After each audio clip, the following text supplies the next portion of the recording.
இவரு எனக்கு தெரியாது, இவரு வரக்குள்ள எப்படி வந்தாருன்னு எனக்கு தெரியாது. ஏன்னா நிறைய பேர் பார்க்கலாம், எனக்கு என்ன தெரியும் எப்படி வந்தாருன்னு. ஆனா எனக்கு தெரியாது. ஆனா இவரே சொல்லுவாரு இவர் எப்படி வந்தாருன்னு சொல்லி. ஆனா இவர் வரக்குள்ள இவருக்கு வந்து ஒரு ஹார்ட் ப்ராப்ளம் வந்தாரு. ரொம்ப சீரியஸான கண்டிஷன் தான். கை விட்டுட்டாங்க, அப்புறம் தான் இங்க வந்தாரு. எப்படி வந்தீங்க சொல்லுங்க. நீங்க வரக்குள்ள நான் வரும்போது என்னோட கை காலெல்லாம் வீக்க ஆரம்பிச்சிருச்சு. ஸ்லோவாக எல்லாமே ஆரம்பிச்சிருச்சு. பசி எடுக்கிறது இல்லை, தூங்க முடியாது.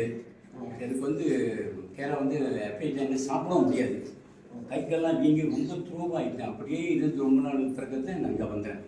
இங்கே வந்து இந்த 1 மாதமாக அவரோட மருந்து எடுத்து என் கை காலெல்லாம் வற்றி போய் இப்போ எனக்கு வந்து எல்லாம் ஸ்லோவாக பழைய நார்மல் உடம்பு வந்துருச்சு.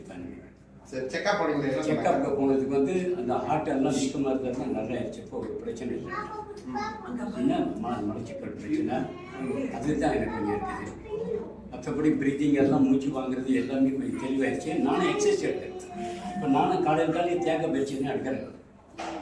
சரி, இங்கே வரவங்க டாக்டர் என்ன சொன்னாங்க? வராது இது சொன்னால் உங்களோட ஹார்ட் ஃபெயிலியர் இருக்கணும். எடுத்தோன்னு அதான் சொல்லுவாங்க, ஹார்ட் ஃபெயிலியர்வானுங்க.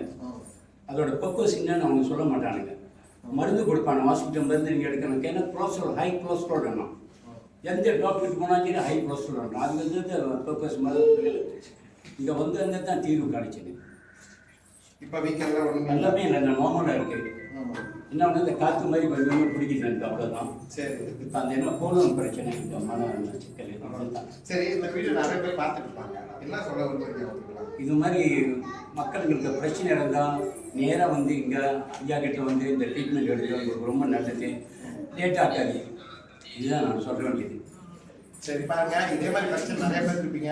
இன்னைக்கு ஹார்ட் ப்ராப்ளம் ரொம்ப இந்தியர்களுக்கு தான் நடக்குது. அது எத்தனை வயசுல நடக்குது? 36 48 வயசு வரைக்கும் நிறைய இந்தியர்கள் இறக்குறாங்க. சரிங்களா? இந்த மாதிரி ஒரு ஹார்ட் பிரச்சனை தான் இங்க வாங்க, உங்களுக்கு ஒரு நல்ல தீர்வு கிடைக்க. பாருங்க, ஹார்ட்டே ஃபெயிலியரே வந்து நல்லா ஆகிட்டு போறது.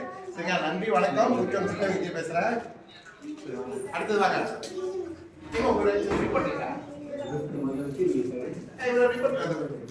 சரி.